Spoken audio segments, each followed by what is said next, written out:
तो उस 12वें द्वार को पार करके सतलोक में प्रवेश किया।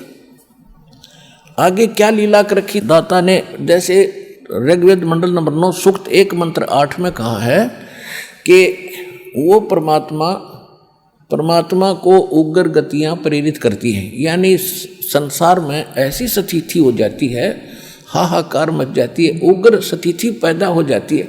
उस समय वो परमात्मा सह शरीर आता है, उसके सह शरीर आकर के फिर यहाँ सबका धारण पोषण करने के लिए यथार्थ ज्ञान देता है। और वो तीन प्रकार की शरीर से मैं रहकर वो सबका धारण पोषण करता है। अब 3 प्रकार से कैसे है, जैसे एक सतिथि भगवान एक स्वरूप में रहते हैं सतलोक के अंदर, एक बहुत बड़ा सुंदर सिंहासन है, सिर पे मुकुट है दाता के, और ऊपर एक बहुत बड़ा गुंबज है, एक बहुत बड़ा गुंबज बना हुआ है, और छत्र अलग है गुंबज के अंदर, यानी एक मंदिर नुमा एक स्थान है। मंदिर की तरह लंबी चोटी वाला नहीं है, एक गोल सा जैसे गुंबज टाइप होते हैं, स्तूप होते हैं जैसे। और वहाँ परमात्मा उसके सेंटर में बहुत बड़े सिंहासन के ऊपर विराजमान है, और उनके एक रोमकूप यानी एक रोम समझो बाल में इतनी रोशनी है, करोड़ सूर्य मिला दे करोड़ चंद्रमा तो भी फीकी रहे। तो इस रूप में परमात्मा हमेशा वहाँ विद्यमान रहते हैं। फिर दूसरा उनकी स्थिति है कि प्रत्येक युग में एक शिशु रूप धारण करके वो कमल के फूल पर विराजमान होते हैं, और वहाँ से कोई निसंतान दंपति उठा ले जाते हैं, वहाँ परवरिश उनकी लीला होती है। तो उस समय कुंवारी गायों से भगवान परमात्मा की परवरिश की लीला होती है, जो बाल रूप धारण करके परमात्मा सतलोक से सह शरीर आते हैं। और फिर कुछ दिन एक आम नागरिक की तरह उस समय का जैसे भी वही लीला करके वही कार्य करके ये प्रमाणित करते हैं कि परमात्मा पाने के लिए अपना काम भी करो और राम भी भजो, ये मंत्र भजो, मोक्ष हो जाएगा। और अपना यथार्थ ज्ञान भी प्रचार करते उसी दौरान। और तीसरी स्थिति है कि वो कभी भी कहीं पर भी प्रकट होकर साधु संत के रूप में अच्छी आत्माओं को मिलकर वो ज्ञान बताते हैं और उनको अपना गवाह साक्षी विटनेस बनाकर छोड़ जाते हैं। तो इस प्रकार जो परमात्मा एक रूप में तो नीचे से जा रहे थे, एक साधु संत जिंदा महात्मा के रूप में गरीबदास जी को लेकर के, और दूसरे रूप में वो विराजमान थे सिंहासन के ऊपर, एक रोम यानी बाल में करोड़ सूर्य मिला दे करोड़ चंद्रमा इतनी रोशनी एक बाल की थी। तो सारे बॉडी का कितना प्रकाश होगा, इतना तेजों में शरीर वहाँ भगवान विराजमान, ऊपर मुकुट राजा के समान सिंहासन पर बैठे हैं। तो जो ही जिंदा महात्मा जी के साथ में यानी परमात्मा कबीर जी के साथ में गरीबदास जी निकट पहुँचे भगवान के दरबार में, तो जिंदा महात्मा के रूप में जो भगवान थे उन्होंने वहाँ चंवर रखा था, चंवर जो श्रद्धा से साधु संतों पर, गुरुओं पर और गुरु ग्रंथ साहिब और धार्मिक ग्रंथों के ऊपर मक्खी मच्छर से ऐसे वैसे करते हैं श्रद्धा के लिए। वो चंवर उठाकर करने लगे उस तेजों में शरीर सिंहासन पर विराजमान भगवान के सिर के ऊपर। गरीबदास जी सोच रहे हैं कि ये है भगवान जो तख्त पर बैठा है, जो सिंहासन पर विराजमान है, ये परमात्मा और बाबा जी इनका कोई सेवक है। इतना विचार कर रहे थे तो तेजों में शरीर वाले भगवान खड़े हुए सिंहासन से, और नीचे से गए थे जो बाबा जी जिंदा महात्मा के रूप में भगवान उस सिंहासन पर विराजमान हुए, जो अनंत कोट ब्रह्मांड के कंट्रोलर का था, सृजनहार का। और वो तेजों में शरीर वाले ने चंवर करने लगे उसके ऊपर, नीचे से गए महात्मा जिंदा के ऊपर। गरीबदास जी बालक सोच रहा था कि बाबा जी को भगवान कैसी चंवर कर रहा है। इतने में वो तेजों में शरीर और उस जिंदा महात्मा के शरीर में समा गया, और उनका तेजों में वही रूप हो गया। शरीर तेज हो गया, स्वरूप वही रहा, प्रकाश बहुत हो गया। तो गरीबदास जी ने फिर यकीन हुआ, और चंवर अपने आप घूम रहा है। तब गरीबदास जी ने कहा, हो वो ये तो बाबा जी नहीं, वे भगवान ने छेत है। तब परमात्मा ने कहा कि गरीबदास आप यहाँ रहा करते बच्चों, और ये देख कितने अच्छे बाग बगीचे हैं, कितने अच्छे महल तुम्हारे बने बनाए रखे हैं, इनको छोड़कर तुम गलती से यहाँ से चले गए। तेरे सभी भाई बहन चींटी से लेकर हाथी तक, रंग से लेकर राजा ब्रह्मा विष्णु महेश, ये दुर्गा, ये काल, ये तुम सभी यही रहा करते थे। और देखो यहाँ किसी चीज़ का अभाव नहीं है, सभी युवा शरीर है, कभी मृत्यु नहीं होती, कभी वृद्ध नहीं होते, और कितना सुंदर इनके परिवार हैं, कैसे खुशहाल हैं। और वहाँ काल ने इसकी नकल कर रखे, डुप्लीकेट बना रखे, मिट्टी के शरीर दे रखे तुम्हें मूर्ख बनाने के लिए। और कितने खुश हुए बैठे हैं वहाँ लोग, ये मेरा बेटा है या मेरी बेटी है, ये मेरी कार है या यानी ये मेरी संपत्ति है। और जब चाहे उसको मार डालता है, जब चाहे उसको लेकर खा जाता है। ये काल का लोक है, कसाई का लोक है, वहाँ तुम रह रहे हो। तो गरीबदास जी को खूब सारा कुछ दिखा दिखू के और सारा ज्ञान समझा के और कहा बेटा अब तुम वापस जाओ और आंखों देखा ज्ञान सुनाओ अपने भाई और बहनों को। आप मेरे विटनेस बनो, गवाह बनो। आने वाले समय में तुम मेरे प्रत्यक्ष दृष्टा गवाह बनो, ताकि तेरे भाई बहनों को विश्वास बने।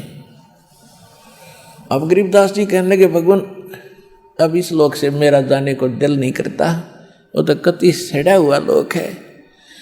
गरीबदास जी ने आके बताया कि 100 योजन तक जात है। होय होय 100 योजन तक जात है या दुनिया की गंध। होय होय यानी 1200 किलोमीटर ऊपर तक यहाँ की बदबू जाती है। ये इतना खराब लोक है। तो परमात्मा ने समझाया कि तुम्हें जाना पड़ेगा, क्योंकि आप पहले यहाँ भक्ति युक्त थे और वहाँ जाकर तुम बिल्कुल कंगाल होगे। यहाँ तभी आ सकोगे जब आप उतने ही चार्ज हो जाओगे जितनी भक्ति तुम यहाँ से कमाई लेकर गए थे। इतने चार्ज होकर ही वापस आओगे। और अब मैं तुम्हें ऐसा मंत्र दूंगा, सतनाम और सारनाम। बेटा इसकी थोड़ी ही कमाई से तुम घने धनी हो जाओगे। जो गरीबदास जी ने अपनी अमृतवाणी में बताया है, और परमात्मा ने ये ज्ञान गरीबदास जी को दिया था। सतनाम पालड़ रंग होरी हो, ये 2 मंत्र का अक्षर है। सतनाम एक ओम एक तत् गुप्त है। जिनको सतनाम प्राप्त है उनको मालूम है। इस 2 अक्षर के मंत्र को सतनाम कहते हैं। और गरीबदास जी की वाणी में ये 2 अक्षर लिखे हैं, लेकिन हम थोड़ा सा इसको गुप्त रखने के लिए सिर्फ सतनाम बोल देते हैं। सतनाम पालड़ रंग होरी हो, और 14 लोक चढ़ावे राम रंग होरी हो। 3 लोक पासेंग धर रंग होरी हो, तो ना तुले तुलाया राम रंग होरी हो। एक होरी नाम का अंग है।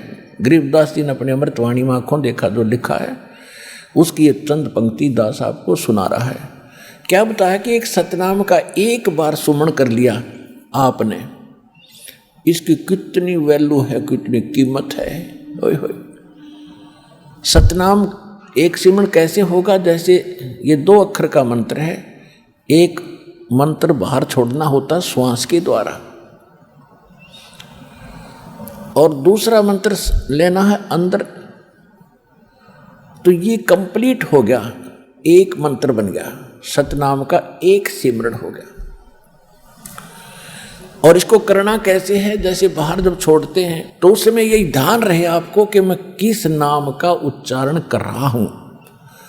बाहर छोड़ते समय श्वास के द्वारा एक थोड़ा सा जाप होता है, तो उस पर आपका ध्यान रहे। कबीर साहब कहते हैं कि शब्द गुरु चत चेला रे। उसके बाद जब आपको नाम मिल जाए, जैसे गुरु जी के बारे में बताया है कि कहे कबीर तुम चरण चित राखो, जो सुई में डोरा रे। शरण पड़े को गुरु संभाले, जान का बालक भोरा रे। और कहे कबीर तुम चरण चित राखो जो सुई में डोरा रे, कि अपने गुरु जी के साथ इतने कनेक्ट हो जाओ, इतनी श्रद्धा रखो, जैसे सुई में धागा डाल दिया जाता है तो वो लटकता रहता उसके साथ ही साथ, उससे दूर नहीं हो पाता। अब जो भक्ति के समय क्या बताते हैं कि जो मंत्र गुरु जी ने दे दिया वो गुरु मंत्र कहलाता है, वो गुरु नाम कहलाता है, और सतगुरु नाम नहीं, सतगुरु का जाप नहीं करना, गुरु मंत्र सतगुरु से जो प्राप्त हुआ। जैसे परमात्मा की जो वाणी है इसमें बहुत से सांकेतिक शब्द हैं। वो कैसे है कि कहते हैं हरि सुमरे सो वार हैं और गुरु सुमरे हो पार। अब यहाँ गुरु का सिमरण नहीं, गुरु जी ने जो मंत्र दिया है उसको जो सिमरण करते वो पार होंगे, तो गुरु मंत्र होता वो गुरु का सिमरण कहलाता है। अब वैसे तो आपका लगाओ गुरुदेव के अंदर ऐसा हो कि अन्य गुरु और संत के प्रति सौपन में भी भाव नहीं आवे, और फिर जब गुरुजी ने मंत्र जो दे दिया जिस समय तुम जाप करते हो उस समय आपको, ये राधा स्वामी वाले कहते हैं सुरत शब्द का अभ्यास करते हैं। और अभ्यास क्या करते हैं, 2.5 घंटे सुबह 2.5 घंटे शाम बैठकर ध्यान लगाते हैं, धुन सुनते हैं। ये इनका सुरत शब्द अभ्यास बताया इन्होंने। तरह के जो नाम आपको दिया है उस सिमरण करते समय उसके ऊपर वो सुरत लगाओ, सुरत मीन चित लगाओ, ध्यान लगाओ। वो शब्द तो गुरु हो गए, जो गुरु जी ने मंत्र दिया है, नाम दिया, वो तुम्हारा गुरु समझ लो और आपके मन को उसका चेला बना दो। जो सुई में डोरा रे शब्द गुरु चित चेला रे। तो ये शब्द सुरत अभ्यास है कि सिमरण करते समय आपका ध्यान उस सिमरण के जो अजप्पा जाप आप करते हो उस जाप के ऊपर रहे। मैं बाहर कौन सा मंत्र छोड़ रहा हूँ और अंदर कौन सा ले रहा हूँ, ध्यान ना डगे। अगर ये ध्यान डग गया और वैसे सांस लेंगे उसका लाभ क्या हुआ। तो ये है सुरत शब्द अभ्यास। ये प्रैक्टिस करनी होती है कि नाम पर ध्यान डटा रहे। कबीर साहब कहते हैं कि माला तो कर में फिरे और मनुआ फिरे चूं और, तो ये सुमन नहीं है।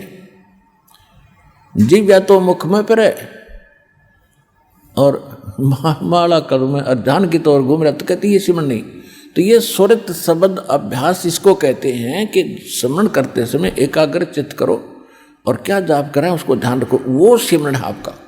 ऊंचे कितनी देर बैठे रहो या चलते हुए कुछ भी आप सोच रहे हो, माला हाथ में ले रहे हैं, वो घूमती रही और उस नाम लेते समय चित्त यानी सुरती नहीं लगी तो उसका कोई वैल्यू नहीं है। तो सुरत और मन ये 4 पदार्थ एक करने पड़ेंगे, सुरत, नृत, मन और पवन। पवन तो श्वास है ही, और सुरत जब लगी मन आप पे उसके साथ आ जाएगा और नृत्य भी साथ रहेगी। जब हम उस पर चित्त लगा देंगे तीनों ऑटोमेटिक आ जाएंगे। श्वास वो है ही, श्वास तो हमारा आ ही जा रहा है, उसके साथ जब हम उस मंत्र भी बोलेंगे, उच्चारण करेंगे मंत्र का अंदर से श्वास से, तो उसके साथ जब हम ध्यान लाएंगे तो अपने आप तीनों वो साथ आ जाएंगे। सुरत, नृत्य और मन इनका एक इकट्ठा जोड़ा बनेगा और पवन चल ही रहा श्वास। तो सुरत, नृत्य, मन, पवन ये 4 इकट्ठे होते ही ये एक सिमरण जो आपने कर दिया उसकी कीमत बताई है। तो ये एक सतनाम हो गया, एक बाहर छोड़ा, एक मंत्र एक अंदर ले गए, ये कंप्लीट हो गया। इस विधि से किया हुआ उसकी कीमत बताते हैं कि सतनाम एक तखड़ी के तराजू के एक पलड़े में सतनाम के एक जाप की वैल्यू रख दे, और इस काल के एक ब्रह्मांड के 14 लोक हैं, वो 14 के 14 इसमें रख दे ठाक है उनकी कीमत अपोजिट पलड़े में दूसरे में। और 3 लोक ये पृथ्वी, पाताल और स्वर्ग लोक को पासंग रखते। पासंग सौदे में नहीं होती। आप लोगों ने पासंग का नहीं पता, क्योंकि ये हरियाणवी भाषा के अंदर ये जो सूक्ष्म वेद तत्व ज्ञान परमात्मा से प्राप्त, जो भगवान ने कहा ही था कि बर में पंथ जो गरीबदास होगा उसको मैं दोबारा अपनी वाणी प्रकट करवाऊंगा उसके माध्यम से, है ये सूक्ष्म वेद और गॉड गिवन है। ये गरीबदास जी के हृदय में फिक्स कर दिया भगवान ने फीड, और उन्होंने फिर आगे बोल दिया इतनी सी बात। तो ये हरियाणवी भाषा में है। पासिंग दास का जन्म किसान परिवार में हुआ, किसान जाट परिवार में। और हमारे घर जब ये लाला लोग जैसे कोई गेहूँ, चने, बाजरा, ज्वार सौदा लेने आते थे तो हमारे पिताजी उसको कहते थे, लाला जी पहले तराजू चेक कराते रही। वो तराजू दिखाता था ऐसे, अगर उसमें कोई अनबैलेंस्ड होता, कोई एरर होती तो उस कणक में थे, जैसे गेहूँ तोलड़े हैं तो एक मुट्ठी गेहूँ उठा के और दूसरे पलड़े में डाल दिया जाता था जिसमें एरर होती थी, जो ऊंचा होता था। फिर वो जब बिल्कुल लेवल में आ जाते थे उसको फिर वो कणक उसमें पड़ी रहती थी, वो 10-20 दाने होते थे, उसको पासिंग कहा करते थे। उसी साइड में बट्टे रख दिए जाते थे और फिर दूसरी तकड़े से भर भर गेहूँ और तोले जाते थे। सौदा तो वो था और वो थी पासिंग। वो 4 दाने पड़े रहे, उनका कोई वैल्यू नहीं थी। वो चाहे धनी का जाओ चाहे लाला जी का जाओ, उनका कोई वैल्यू नहीं थी। तो जैसे हम यहाँ एक छोटा सा सरपंच बन गए, फिर सोचते हैं चेयरमैन बन जावा, और फिर सोचे MLA बने, फिर मंत्री बने, फिर मुख्यमंत्री बने, जब बात बने प्रधानमंत्री बन गया तो काख पीटा, और स्वर्ग के राजा बन जा तो कहना है कि है। परमात्मा कहते जिसके पास ये सतभक्ति है, कबीर सब जग निर्धना धनवंता ना कोय, धनवंता सो जानिए जिस पर राम नाम धन होए। अब आप कितने के धनी हो, ओए होए, आपके पास कितना धन एकत्रित हो रहा है। एक श्वास का सिमरण जिसने श्रद्धा से कर लिया उसके पास कितना धन हो गया। एक छोटे से टुकड़े के राजा को हम बड़ी महत्व देते हैं। पूरे इंद्र का स्वर्ग का राज और ये पृथ्वी का राज और पाताल लोक का, ये तीनों तो पासिंग के बराबर भी नहीं है। जिसको इस दास से और ये सतनाम प्राप्त हो गया, जिसने एक भी सिमरण ढंग से कर लिया, और बाकी करोगे तो कहना है कि उसकी तो कीमत होगी कितनी, अंडरस्टूड है। तो क्या